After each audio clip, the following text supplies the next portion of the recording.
Sarah believed that after losing her husband, her life was over. But suddenly the ruthless bandit Ray Harper, who came to destroy her ranch, put the life of an innocent child in danger, giving her the will to fight back. In her eyes, which were empty just a second ago, a fire ignited. But just listen to how shocking this story turned out to be, and what helped the fragile woman restore justice and find a new meaning in life. This story will not only shock you, but also teach you wisdom.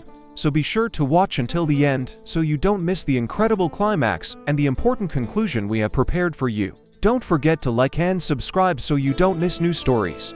It was 1883. The harsh California sun knew no mercy. It scorched the land into a dusty, cracked canvas where only the most resilient could survive. Sarah, a woman who had recently turned 40, had lost everything on this land. Her husband, David, was a skilled blacksmith whose hands could forge a miracle out of a simple piece of iron. Their ranch, standing far from civilization, was their fortress, their paradise. But 6 months ago, he left to deliver a batch of horseshoes to town and never returned. An old neighbor, John, brought her only his bullet-riddled hat and a horse wounded by an arrow. He said David was likely killed by Indians, and his body was never found. After that, Sarah's life turned into an endless series of gray, joyless days. She looked after the ranch, but without his strength and warmth, everything seemed meaningless. Her hands, accustomed to baking bread and sewing, were now calloused and rough from hard work, and her gaze was empty. The hardest part was her loneliness. She had no one to talk to.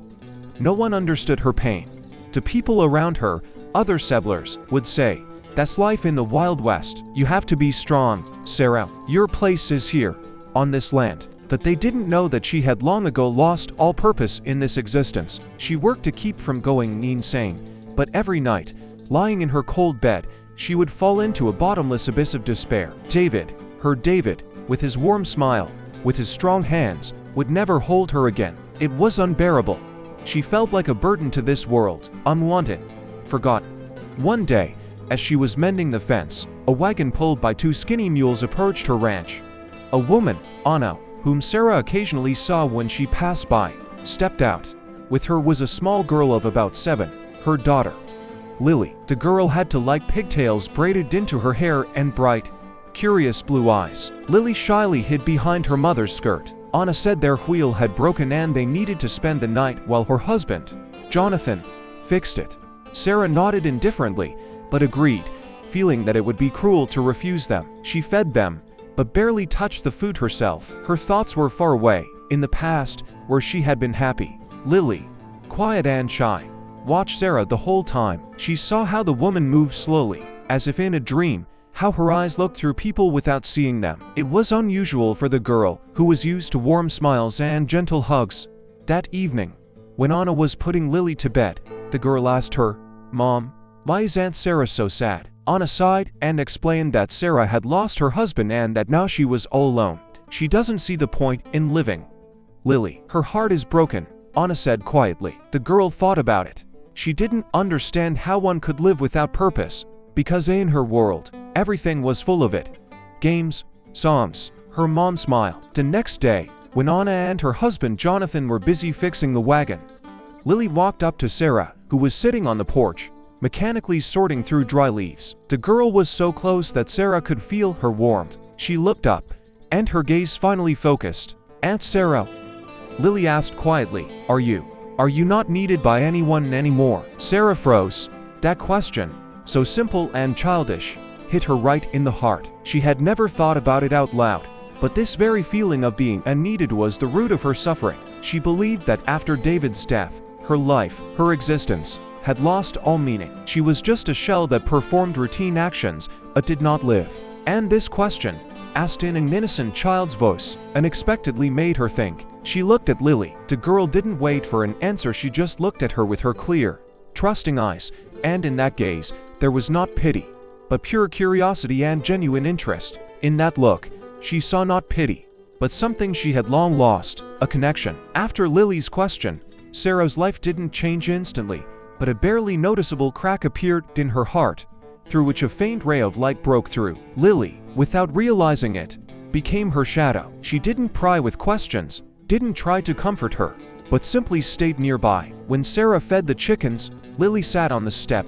watching her. When Sarah mended clothes, the girl sat silently next to her, playing with a rag doll. In this silent presence was a strength that Sarah had long forgotten. She no longer felt completely alone. The next morning, when the wagon was repaired, Jonathan thanked Sarah for her hospitality. Anna hugged her tightly, and her eyes held genuine sympathy. When Lily came to say goodbye, she took Sarah's hand. "Aunt Sarah," she said, "you are very much needed by me," and that phrase, spoken with a child's simplicity, sounded like a verdict. When the wagon disappeared over the horizon, Sarah was left alone, and this loneliness now seemed even more unbearable. Lily's question and her words "you are needed" created a contrast with her reality, and it was worse than complete emptiness. She felt unneeded again, a new pain, the pain of a hope that had appeared and then vanished. She desperately wanted to get back the feeling Lily had given her, but she didn't know how. She felt helpless, like a ship thrown ashore that wanted to return to the sea but couldn't. A week later, as Sarah was sitting on the porch, she saw clouds of dust. She thought it must be someone passing by again, but when the riders got closer, she realized they weren't just travelers. It was Ray Harper's gang, a cruel and greedy bandit who made a living by robbing people in these parts. Ray was tall, thin, with a red beard and piercing eyes, like a hawk's. He didn't rob to survive, he robbed to enjoy power. He and his men often showed up at ranches, demanding food and money, and no one could oppose them. When Ray dismounted, his eyes landed on Sarah. He saw her indifference and apathy, and it angered him. He didn't like it when people weren't afraid of him. "Well, old lady, your blacksmith husband was killed, and you're still here. Doesn't anyone want you in town so you don't pollute our beautiful land with your misery?" he asked mockingly. His words were like salt on an open wound. Sarah was silent. She didn't even lift her head, which only angered Ray more. He walked up to her and roughly grabbed her chin. "Answer when you're spoken to, blacksmith's whore," he growled. Sarah looked him straight in the eyes, and in her gaze there was neither fear nor hatred, only emptiness. It was the most terrible emotion he had ever seen. Ray, stunned by this, let her go and turned to his partner, Sam, a short, stocky man with a perpetually grim face. "Sam, find something useful in here, and I'll see what else can be taken from this old whore," Ray said. While Sam rummaged through the house, Ray dragged Sarah to the middle of the yard. He wanted to make her suffer. He wanted to see some emotion in her eyes. He took a can of kerosene that was by the shed and began to pour it on the hay that had been prepared for the livestock. "I'll burn your house down, and you'll watch your life turn to ashes," he said. But Sarah just watched, her face remaining expressionless. This was unbearable for Ray. He wanted to see her pain, not this indifference. He brought a lit match to the hay. The fire flared up. "Go on. Cry, you old whore," he yelled. But Sarah just stared at the fire, her eyes empty. Suddenly, Sam ran out of the house, shouting, "Ray, the wagon, Anna and Jonathan's wagon." Ray turned, and a spark of excitement lit up his eyes. "What's in it?" he asked.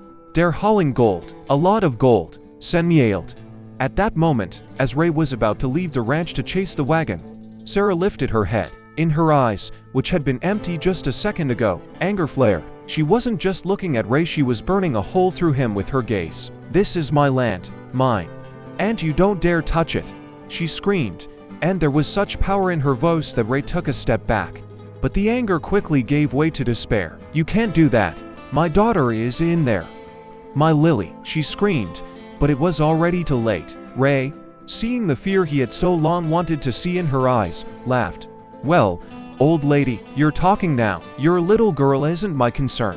I'm going for the gold, and you stay here, with your fire and your grief," he said, and along with his men, galloped away after the wagon. Sarah, exhausted, fell to her knees. She knew that Anna and Jonathan's wagon was the one that her Lily was in. She felt that it was her fault, that she hadn't been able to warn them. She felt her heart tear apart.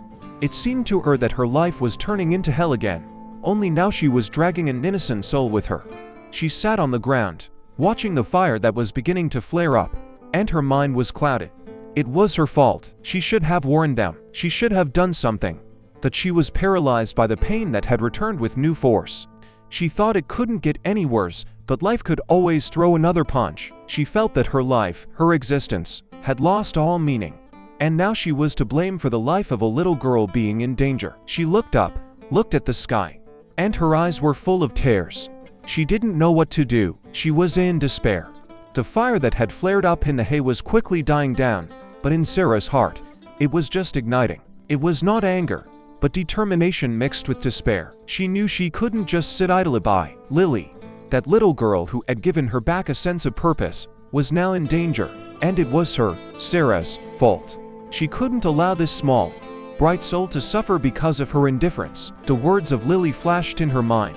"You are very much needed by me," and this was her epiphany. She was no longer just Sarah, David's widow. She was a woman who had to save a child. She jumped up, her body, which had seemed so weak and tired, filled with strength. She quickly saddled her horse, an old but faithful one that David had once named Old Pony. She knew she had no chance of catching up with Ray Harper's gang, but she had to try. She knew the area like the back of her hand. She knew all the hidden trails and canyons, and maybe that would give her an advantage. She rode like the wind, her long, dark hair blowing behind her, and her eyes burning with fire. She rode through the canyon, then turned onto a narrow path that was known only to the locals. She saw the hoof prints of Ray's and his gang's horses. They were inexperienced. They didn't know how to hide. They just rode in a straight line, confident in their strength and speed. Sarah, on the other hand, was like a shadow. She moved quickly but silently, like a wildcat. She caught up with them closer to evening. They had stopped by the river to water their horses. She hid in the bushes, watching them. She saw them laughing and talking about something. She saw Anna and Jonathan's wagon, but she didn't see Lily. Her heart squeezed with fear.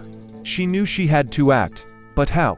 She wasn't armed. She had no plan. She just had to save Lily, but she didn't know how to do it. Suddenly, she saw Lily. The girl was sitting by the campfire. Her hands were tied, and her eyes were full of tears. She wasn't crying out loud. She was just sitting quietly and looking at the fire. And in her eyes, Sarah saw the same emptiness that had been in her own eyes 6 months ago. It was unbearable. Sarah felt a surge of anger, of hatred for Ray, who had taken everything she loved from her, and was now about to take the most precious thing from others. She slowly, silently, began to move. She circled the camp, using trees and bushes as cover. She didn't know what she would do, and she got to them, but she knew she had to do something. Her mind, which had recently been clouded by pain and despair, now worked with incredible clarity. She remembered that not far from this place was an old, abandoned Indian settlement. There, according to legend, spirits lived. She thought that if she could create some noise, some commotion, she could distract them. She knew it was crazy, but she had no other choice. She filled her pockets with stones and began to throw them into the bushes, making strange sounds, similar to the howl of wild animals. Ray and his gang froze. "What's that?" Sam asked. "It must be wild animals," Ray said, but there was no confidence in his voice. He was a superstitious man and believed in Indian legends. Sarah continued to make sounds and throw stones, and soon Ray and his men began to panic. "It's spirits, Ray," one of the bandits yelled. "They've come for us." Ray, despite his fear, tried to calm them down. "There are no spirits. It's just animals." But it was already too late. Their fear was contagious. They began to fire into the air, then rushed to their horses and galloped away, leaving the wagon, Anna, and Jonathan behind. When they had galloped away, Sarah ran to the wagon. She freed Lily, who hugged her and cried, "Aunt Sarah, I was so scared. I thought no one would come," she sobbed. At that moment, Sarah understood that she was no longer alone. She had saved Lily, and in that was her purpose. She felt needed again. She was no longer just a burden. She was a protector, a savior. And that was the epiphany. When they returned to the ranch, Sarah, Anna, and Jonathan were exhausted, but alive. Ray and his gang did not return, frightened by the spirits from the canyon. Now the ranch was not as quiet and empty as before. Anna and Jonathan decided to stay for a while to help Sarah recover after what had happened. The days became filled with Lily's laughter, her childish questions that made Sarah smile, and conversations with Anna. Sarah, who had recently considered herself unneeded and lost, suddenly realized that she had a family. Not by blood, but by spirit. She no longer felt like a burden. She felt strong, needed.